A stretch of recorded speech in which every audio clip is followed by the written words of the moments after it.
Como todos tienen mascarilla, ¿verdad?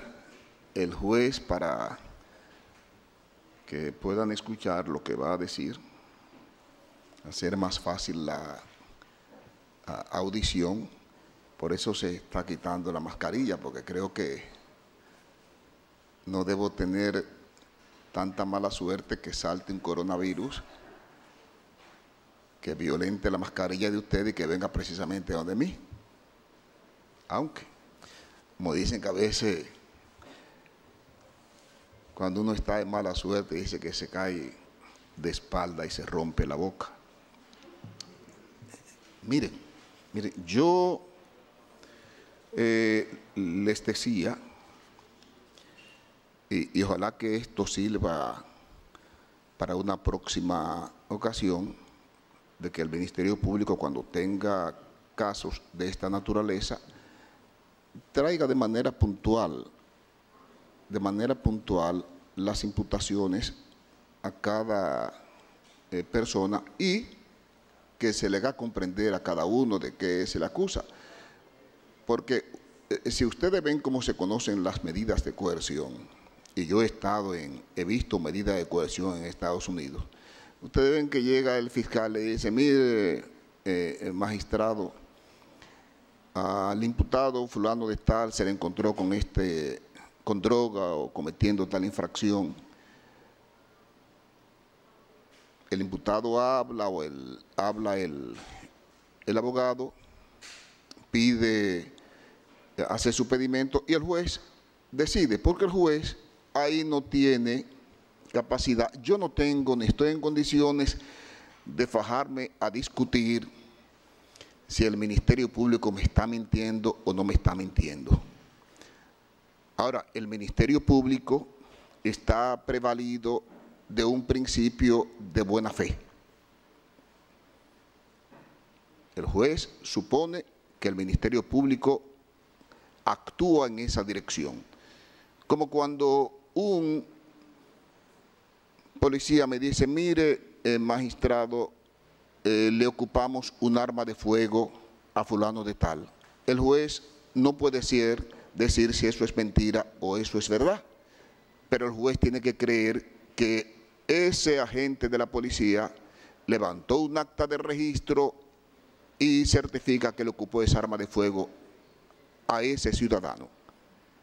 Esa es la verdad que el juez no puede rebatir, porque se la está estableciendo una persona que tiene fe pública para eso. El escenario ya para otro tipo de discusiones no es este.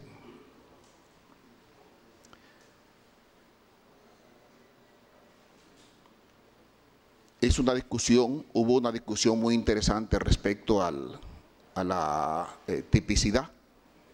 Interesante. Y la asumo como una enseñanza didáctica. Fíjese, yo voy más lejos. Yo ni siquiera digo que el lavado de activos se tipifique porque haya un delito precedente y que es una infracción autónoma. Sí, yo creo que es autónoma. Pero por desgracia, dentro de sus elementos constitutivos, tiene que tener una infracción primaria. Es autónoma, pero uno de sus elementos constitutivos es que aparezca una infracción previa. Si no apareció esa infracción previa, entonces no se tipifica porque le falta uno de los elementos constitutivos. Así es que yo veo el asunto. Y todas esas discusiones yo las entiendo interesantes. Nosotros duramos aquí, como les decía, ahora tenemos como 27 horas y me ha servido esto, no es que me sienta mal, porque me ha servido porque he podido solidificar más mi relación amistosa con ustedes y, como les decía, he podido compartir con el doctor Minier, por quien su forma campechana de exponer y de litigar me resulta llamativa. Y Y no hay discusiones más llamativas que esas discusiones que se dan entre el doctor Minier y la magistrada Jenny Berenice. Yo me pasaría los días escuchándolo discutir, escuchándolo litigar, porque de verdad que Santiago ha dado lumbreras, y eso hay que reconocerlo. Fíjense, en días pasados yo estaba escuchando a Pepe Mujica, una persona con una vocación humana extraordinaria. El que ve esa película de Pepe Mujica, creo que se llama 12 años en una noche, interesantísima. Pepe Mujica llegó a ser presidente de Uruguay y aún sigue en su Volkswagen. Finalmente en estos días se retiró, y él decía, cuando se retiraba, él definía, hacía una comparación entre el amor y el odio. Él decía, el amor y el odio se parecen, son comparables. ¿Por qué? Porque son dos pasiones. Son dos pasiones. El amor y el odio son dos pasiones. El amor construye y el odio destruye. Esa es la diferencia. Son dos pasiones, pero con objetivos distintos. Y al juez tiene que inspirarle el amor cuando juzga. Al Ministerio Público tiene que inspirarle el amor cuando investiga. Y a la defensa técnica de los imputados tiene que inspirarle el amor cuando postulan por sus defendidos. Es decir, eso es lo que hay aquí. ¿Puede la gente alegrarse de una tragedia? Jamás en la vida. Jamás en la vida debe la gente alegrarse. ¿Por qué? Porque por este momento podemos pasar todos. Recuerdo yo al niño que se reía del anciano, y el anciano le dice: mi hijo, no te rías de mí, porque como tú te ves hoy, me vi yo ayer. Como yo me veo hoy, te verás tú mañana. Entonces, por eso nadie debe sentir alegría por esto. Algunos han querido darle una connotación política al proceso. Y yo digo que ese es el lateral de donde deben apartarlo, para que no se contaminen los partidos políticos. ¿Por qué? Porque los partidos políticos son la genuina representación y sustentación de la democracia. Lo que tenemos que luchar es cada vez más por tener partidos políticos fuertes, dirigidos con la finalidad de que cumplan su función social, que es la de servir a la democracia y al país. Sí, no debemos de ninguna manera pretender debilitar a los partidos políticos como fundamento del Estado social y democrático de derecho, porque es el escenario que tenemos para exponer nuestro pensamiento, nuestras ideas y para manifestar lo que queremos. Esto yo lo veo no como un asunto político. Esto yo lo veo, y se lo digo a Alexis Medina, que tengo mucho tiempo que lo conozco,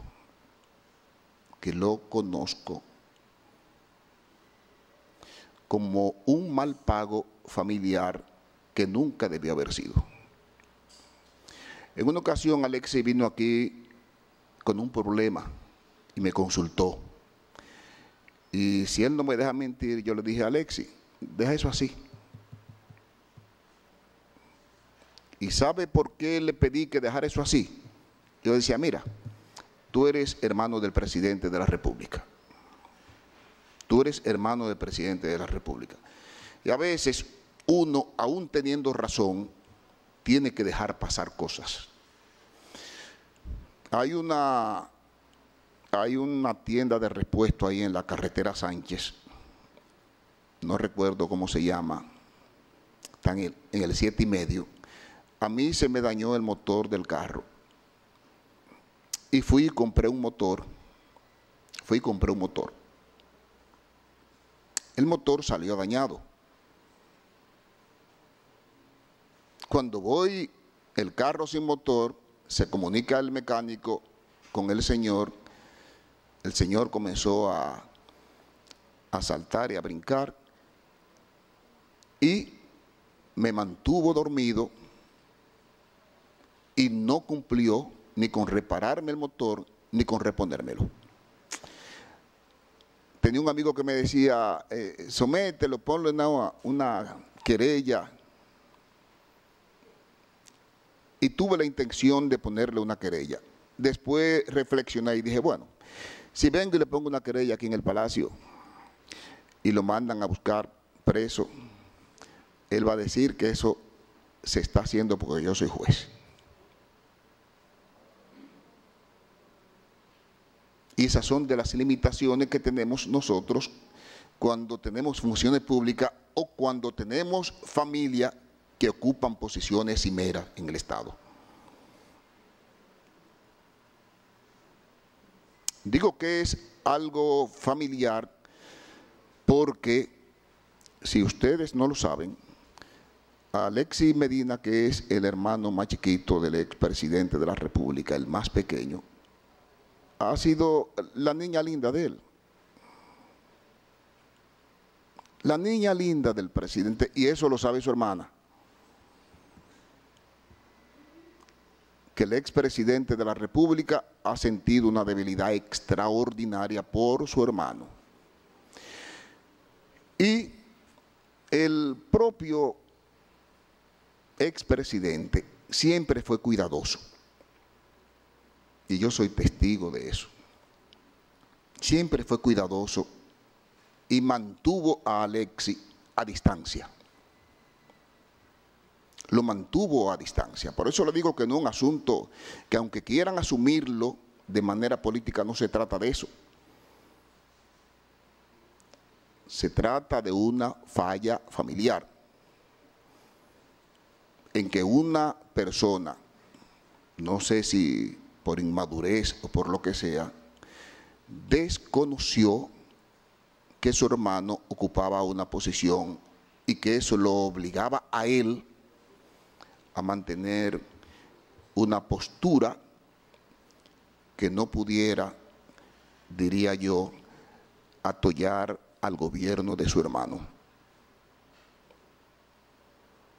Pero Alexis no correspondió con las pretensiones del presidente, de su hermano. Y Alexis comenzó a hacer negocio. Y los negocios de Alexis fueron notorios. Fueron notorios. ¿Y ustedes creen que solamente es el Ministerio Público que persigue a Alexis? Y se lo voy a decir. Miren, todos esos comerciantes, empresarios, que veían que usted era favorecido por encima de ellos, que ese tráfico de influencia usted lo usaba para favorecerse, hoy celebran que usted esté ahí, para que no se pierda.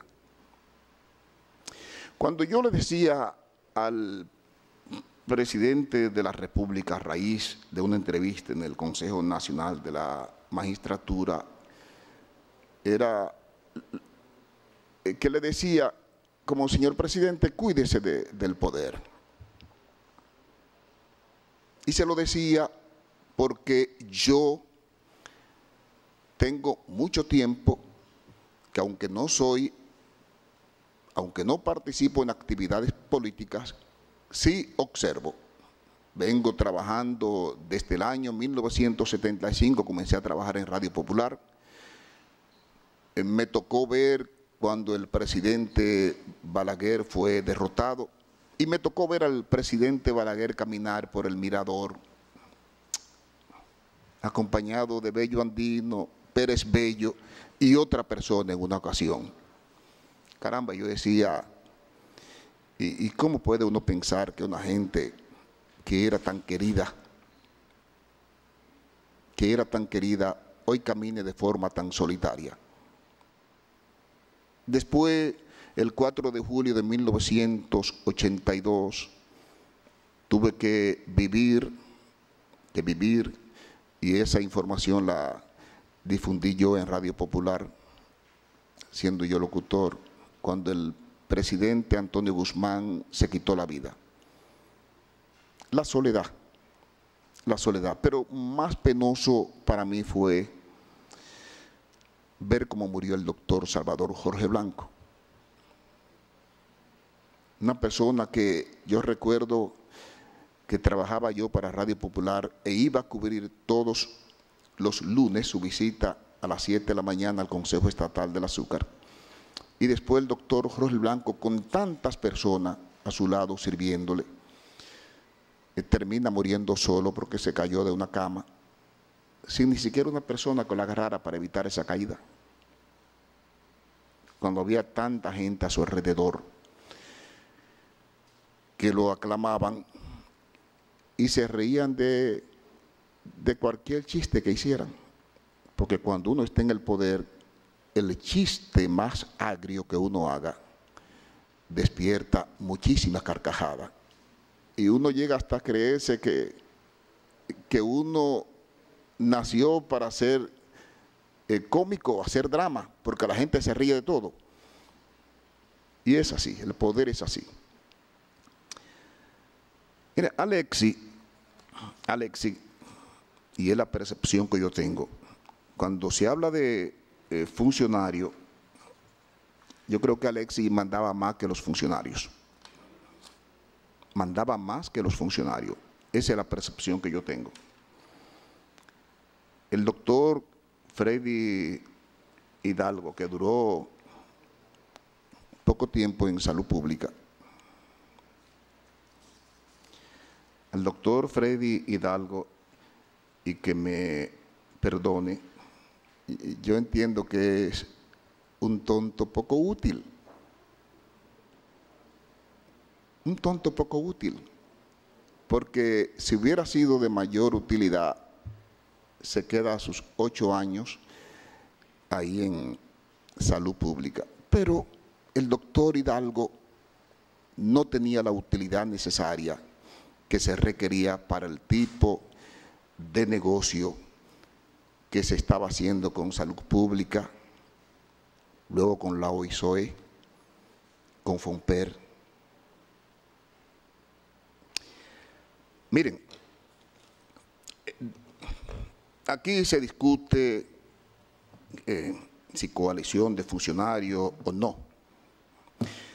En las 26 horas que duramos discutiendo, y por eso cuando alguien se paraba, yo le decía, mire, hábleme de esto, porque a veces los abogados son muy románticos y hablan muchas cosas, un discurso muy lindo. Pero no se trata de eso, sobre todo en una medida de coerción. Yo quería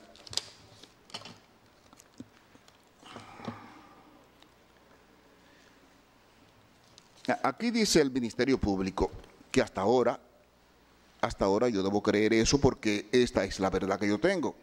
Y entiendo que el Ministerio Público actúa en base al principio de buena fe. Dice el Ministerio Público, mediante allanamiento realizado en fecha 29 de noviembre del año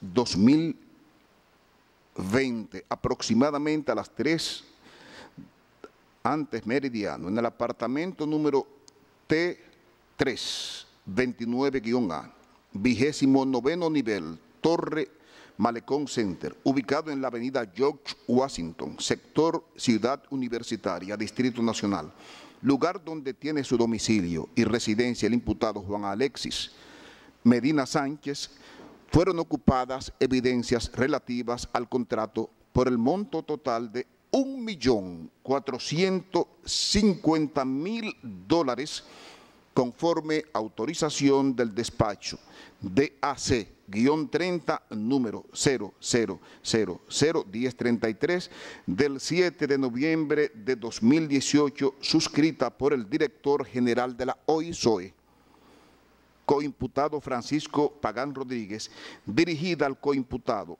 Julián Suriel en calidad de presidente de General Supply Corporation, para ser utilizado presuntamente en el asfaltado de la carretera San Juan-Las Matas de Farfán.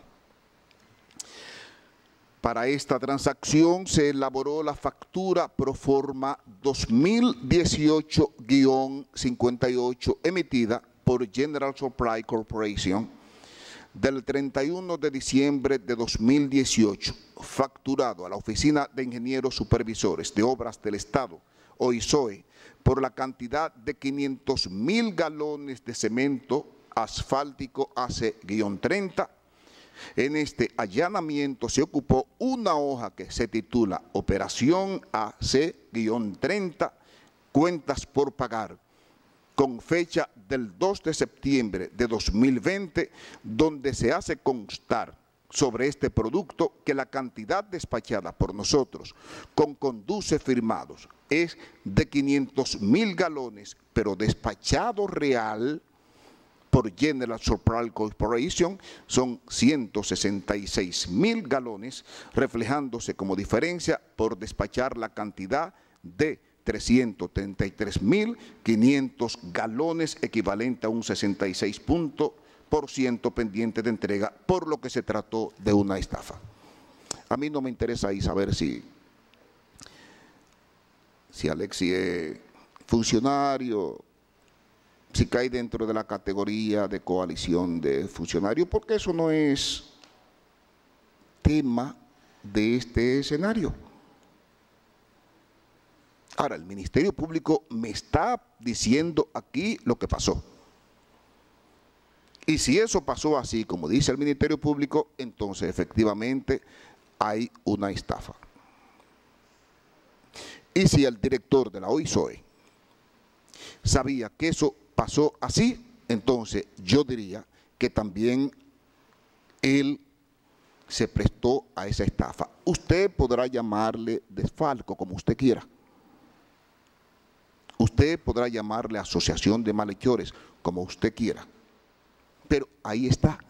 No voy a hablarle ni siquiera de otros detalles que da el Ministerio Público cuando les presentaban las facturas, para la compra de los equipos, donde no había especificaciones, es decir, que si usted decía 20 sillas, usted no establecía ahí las características de esa silla. Entonces, como usted no establecía las características de esa silla, usted podía poner ahí el valor que a usted le diera su gana. Tampoco voy a hacer hincapié sobre ese reconocimiento de deuda. Bueno, dice que había emergencia y que el imputado Alexis era tan bueno que se mandaba y suplía de equipos a los hospitales. Bueno, pero ¿quién ha dicho que ese es el procedimiento que establece la ley?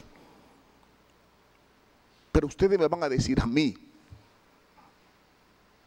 que se tratan de faltas administrativas. Eso como que ustedes me digan a mí, mira, he hecho un contrato civil, hemos contratado civilmente, pero yo te dije que este apartamento no tenía hipoteca. Y después aparece una hipoteca. Exactamente. Es un contrato civil. Bueno, pero hay un dolo ahí. Hay un dolo. Entonces, la propia manifestación del manejo de la ley es tratar de convertir la legalidad como principio, entonces, para caer en ilegalidades. Entonces, el hecho de que la ley de contrataciones públicas no contenga sanciones penales, que contenga sanciones administrativas, eso no quiere decir que el manejo de esa, ampararme en esa ley para yo estafar, para yo maniobrar, no quiere decir que no tenga una consecuencia penal. Le estoy mencionando eso para que ustedes sepan por qué el juez, solamente con esto que está aquí, desde un principio, tiene los fundamentos para imponerle al imputado una medida de coerción. Una medida de coerción. ¿Qué resulta? El ingeniero Aquiles,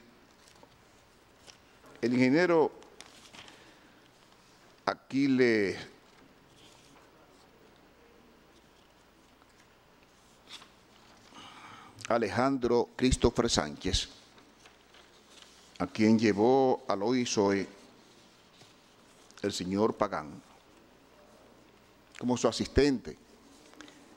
Y yo entiendo, porque uno, cuando llega a un cargo, uno trata de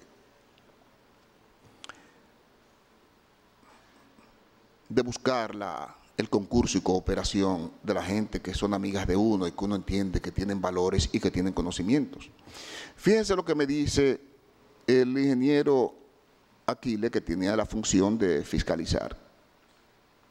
Él dice que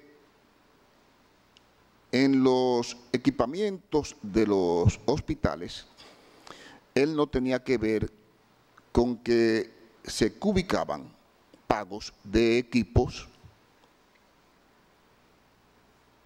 sin haberse llevado los equipos a los hospitales. Y de eso hay informes periciales del Ministerio Público que tiene en el proceso de investigación la capacidad para valerse de esos peritos y fundamentar su investigación. El Ministerio Público dice que hizo una auditoría en esos hospitales y esos equipos que decía que habían llevado no eran ciertos, que faltaban muchos equipos y que después trataron de llevar los equipos. El ingeniero Aquiles dice que él era una gente que él simplemente firmaba, pero lo que me sorprende a mí del ingeniero Aquiles es lo efectivo y contundente que fue el ingeniero Aquiles cuando me dice todo lo que le ahorró al Estado Dominicano fiscalizando el Hospital del Cáncer o fiscalizando otras obras de Santiago de los Caballeros atribuida a una conocida empresa. Y yo digo, oye, tanta contundencia, tan efectivo este señor en eso y tanta debilidad en la fiscalización cuando se trataba de Juan Alexis Medina. Eso es inexplicable. Eso es inexplicable. Y el juez eso no lo va a entender. ¿Y qué es lo que el juez cree? Lo que el juez cree es que el señor Pagán, fíjense que hasta consignación de presupuestos específicos,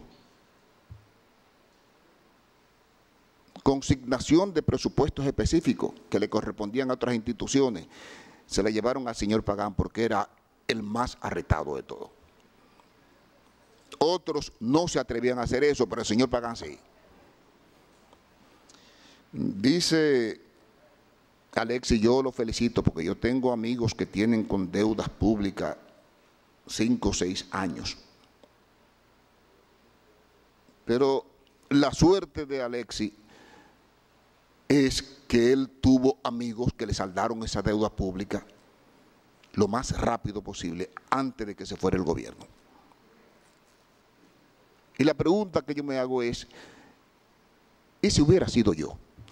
Y todos esos ingenieros que dice el ingeniero Pagán que van a diario a cobrar ahí sus obras, sus ubicaciones. Bueno, pero ¿y todos esos ingenieros por qué no le pagan con la misma rapidez con que le pagaban a Alexis Medina? ¿Por qué? ¿Por qué tanta diferencia? Bueno, porque lógicamente se asociaron. El juez entiende que se asociaron con propósitos ilícitos y esos propósitos ilícitos han llevado al Ministerio Público a esta investigación que tendrá que completar y que se inicia para estafar al Estado. De eso se trata. Ahora, ¿qué resulta con relación a mí? Me da pena. Me da pena el caso de Julián Esteban Suriel, que fíjese, Julián. Miren, en el caso suyo, si me preguntaran qué pasó con usted, yo diría, mire, Julián es una persona que hacía negocio, trató de hacer negocio con Alexis, no le resultó y se fue. Eso yo creo. Ahora, ¿cuál es el problema suyo? ¿Qué diablo buscaba usted con ese fusil en ese apartamento? ¿Qué buscaba usted con armas de fuego en ese apartamento? ¿Por qué, si eso no era suyo? ¿Por qué? Porque nadie puede autorizarle a usted tener un fusil porque usted no es militar. Bueno, es que hasta para salir a la calle a un militar, siendo militar, tienen que entregarle fusil. Ahora, ¿qué busca usted con un fusil guardado? Y lógicamente eso es lo que yo estoy ponderando con respecto a usted. Porque si me dijeran respecto a los negocios suyos con Alexis, yo diría no. Él trató de negociar con Alexis, pero Alexis, que es muy hábil en los negocios, no cuajaron. No cuajaron. Como tampoco cuajó el señor Domingo Antonio Santiago Muñoz. Ese fue a hacer negocio, como todo comerciante, claro, con el hermano del presidente de la República. Tampoco cuajó y se fue. Entonces, a veces hablan de que el señor Alexis lo buscaban para venderle mercancía al gobierno. Bueno, pero ¿a quién va a buscar Mayén para venderle, sino al hermano del presidente que tiene acceso y tiene influencia en todos los estamentos? ¿A quién va a buscar el que tiene 1 millón de mascarillas? Sino al hermano del presidente que tiene acceso e influencia en todos los estamentos. Le puede vender a la policía, a todos los hospitales. Entonces, la gente, por eso le salía la mercancía más cara al Estado. Porque si yo tengo 1 millón de mascarillas, si yo pudiera vendérselo directamente al Estado podría vendérselo más barato. Pero si tengo que buscar a Alexis para que se lo venda a él al Estado, entonces ya le estoy cobrando al Estado, más Alexis le está cobrando al Estado, entonces las cosas le salían más caras.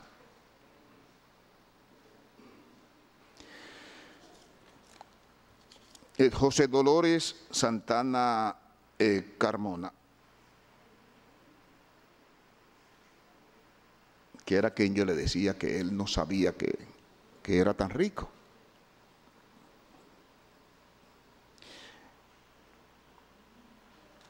una persona que no es profesional, pero inteligente.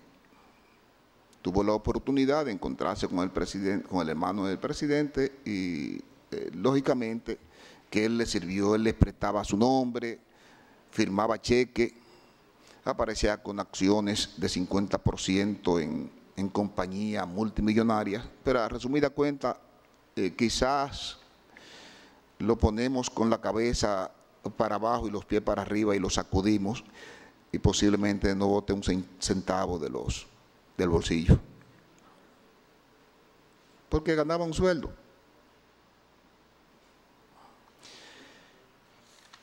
De Huácar ni decirse. Huácar vivía de aquel lado, que posiblemente cuando fueron a apresarlo lo encontraron sentado en una mecedora. Pero ¿cuál es el problema de esas personas? Bueno, que lógicamente esas personas prestaban su nombre y se prestaban a todo tipo de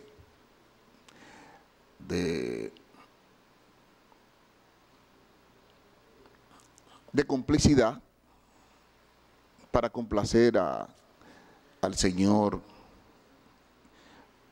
Alexis Medina, que de verdad ha sido yo lo felicito porque ha sido un gran poder en el comercio. Yo quisiera saber si Alexis tendría tanta suerte ahora como la tuvo antes. Quisiera saber.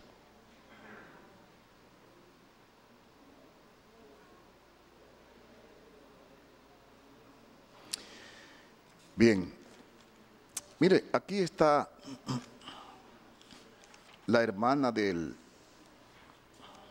presidente de la República, doña Magalis, y para su consumo, doña Magalis, yo le voy a decir en beneficio suyo cuál ha sido el comportamiento siempre de este juez con respecto a las mujeres.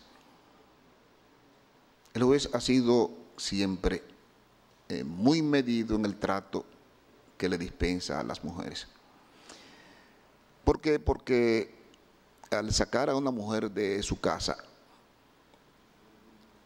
se ponen en juego muchas cosas. El hombre puede irse. Entonces, el juez siempre ha sido muy medido con relación a eso. Y se lo advierto en base a eso, para que usted sepa que el juez a usted no la va a mandar a prisión preventiva, tomando en consideración eso. Ha sido un tratamiento. Yo si ustedes ven mi historia, para yo mandar a una mujer a la cárcel, yo lo analizo mucho las infracciones, porque además es difícil que una mujer se fugue. La mujer es difícil que se fugue porque ciertamente los sentimientos las ata siempre a la familia. Para que usted sepa eso. Ahora, ¿qué quiero yo decirle a usted, doña Magalis? Y usted sabe que usted, mire, existía un comité de compra en Fronper. Existía en Fronper un comité de compra. Claro, ese comité de compra, ¿a quién llamaba cuando había concurso? A las empresas de Alexis. ¿Y por qué lo hacían? Bueno, porque usted y el señor Fernando Rosa, que eran los responsables de eso, manejaban ese comité. ¿Y quién le va a decir que no al jefe o a la hermana del presidente de la República? Decirle que no. Bueno, el señor Hermosén, que fue nombrado por ayuda de una de las hermanas del presidente, fíjese que se negó a dar las certificaciones de unas remodelaciones de unos hospitales, y él dice que a los 13 días lo quitaron, porque esa es la consecuencia, lo quitaron. Pero otra cosa, doña Magalis, usted sabía que su hermana estaba ahí. Su hermana estaba ahí. ¿Y cómo el juez puede no pensar que lo que se le pasaba a su hermana mensualmente o las obras que se le asignaban al señor Alexis no era para que los beneficios retornaran a usted y al señor Fernando Rosa? ¿Cómo el juez puede escapar de pensar eso? De ninguna manera. De ninguna manera. Miren, el que quiera darle una connotación distinta a esto que está pasando aquí, está equivocado. Aquí lo que está pasando es una familia que traicionó la debilidad sentimental por sus hermanos que tiene el presidente de la República. Eso es lo que el juez advierte. A mí nadie me habla de que esto es político. No, no, no. Y eso debe servir de ejemplo. Debe servir de ejemplo, señores. Y no es que los presidentes no le den trabajo a su familia, porque la familia tiene derecho a trabajar. Lo imperdonable es que la familia traicione esos sentimientos que tienen los presidentes al ponerla a trabajar. Y eso es lo que ha pasado aquí. Alexis llegó donde pagan. Yo le puedo mencionar un funcionario que salió huyendo. Chanel Rosa. Chanel Rosa. Dijo, no, yo no voy a pagar eso. Yo no voy a caer preso. ¿Y quién asumió eso? Bueno, lo asumió Pagán, porque Pagán sí era arrestado y se benefició de eso. Se benefició de eso. Y esto es una investigación que se está abriendo. Comienza ahora la investigación. Comienza ahora la investigación. El juez necesariamente el caso tiene que declararlo complejo, porque evidentemente tiene las características para que sea llevada mediante ese procedimiento. En cuanto a la coalición de funcionarios, como dice el doctor Eduardo Núñez, realmente a Alexis yo no puedo atribuirle eso. Pero resulta que a la hermana del presidente de la República, señora Magalis, y al señor Fernando Rosa, sí hay una coalición de funcionarios. Sí lo hay. El ingeniero Aquiles y el ingeniero Pagán, sí, entre ellos hay una coalición de funcionarios. El Contralor General de la República, el excontralor Hermosén, doña Magalis, Fernando Rosa, el ingeniero Pagán, el ingeniero Aquiles, sí hay una coalición de funcionarios. Y cuando él dice, bueno, lógicamente que Alexis no puede ser insertado en esa línea, pero sí el juez le está estableciendo por qué la medida de coerción en contra de esos imputados.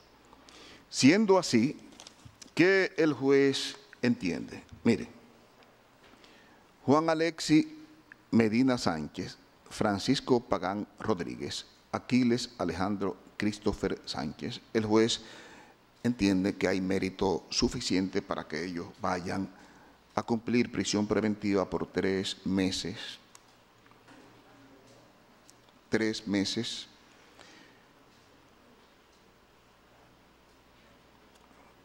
Ordenando su revisión para el 1 de marzo del año 2021, disponiendo que sea el tercer juzgado de la instrucción que tenga a su cargo el control de la fase preparatoria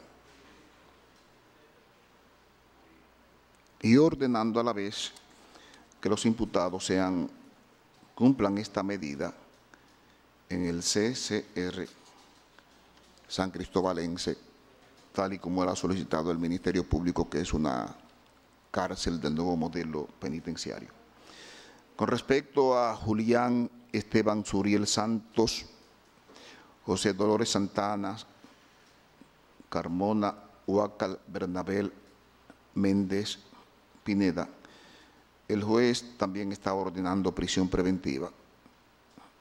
La prisión preventiva de Julián Esteban, el juez la fundamenta en esa posesión ilegal de un fusil y 2 armas de fuego.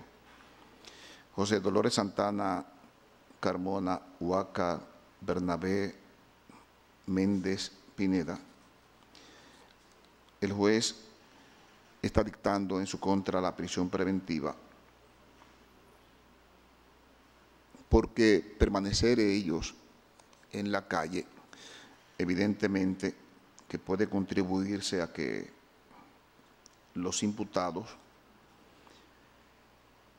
distraigan prueba o pudieran generar algún tipo de intimidación en su contra a fin de que no lleguen a cualquier tipo de salida alterna, si así lo entendieran las partes. Van a cumplir 3 meses, el 1 de marzo también será la revisión obligatoria, irán al tercer juzgado de la instrucción como control de la fase preparatoria y la medida la cumplirán en la cárcel modelo de San Pedro de Macorís.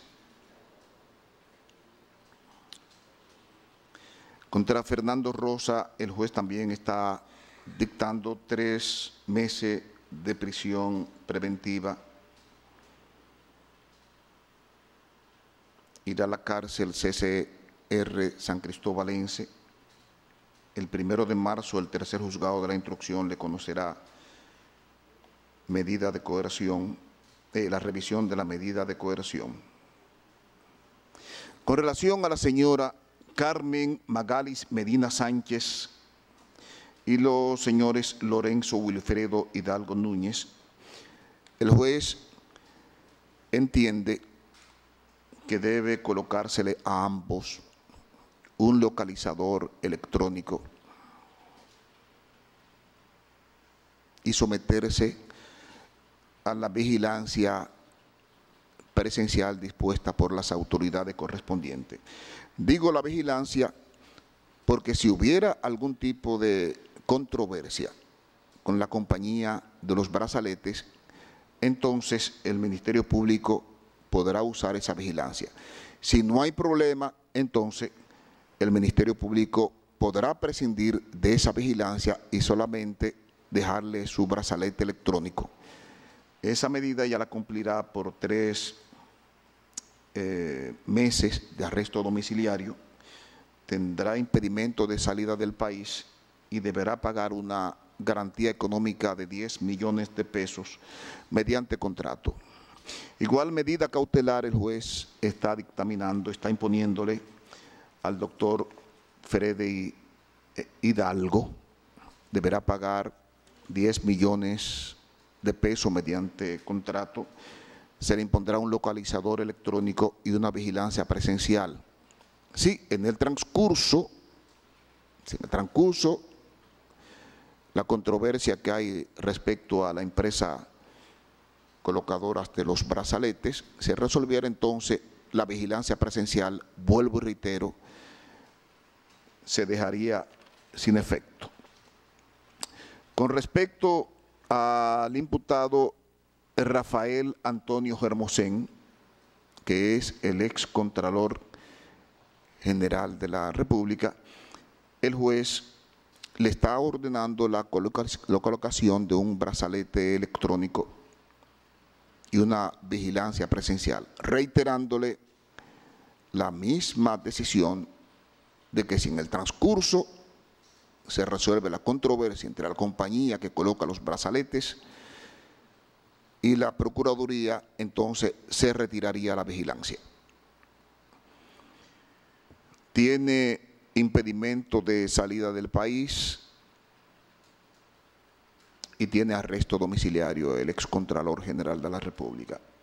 Con relación al señor Domingo Antonio Santiago Muñoz, el juez entiende propicio pura y simplemente ordenar su puesta en libertad mediante la presentación periódica por ante el procurador fiscal adjunto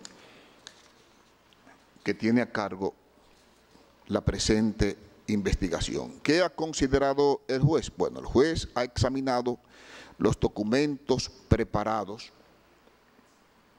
por la defensa técnica de dicho imputado, ha podido corroborar, ha entendido coherente la versión del imputado Alexis Medina con la versión que él nos da, y por eso ha tomado esta decisión. La decisión estriba: si hubiera habido la posibilidad de ponerlo en libertad bajo la promesa de presentarse a todos los actos del proceso, el juez hubiera ordenado su libertad pura y simple. Pero ya eso no existe. Si el juez entiende que hay algún viso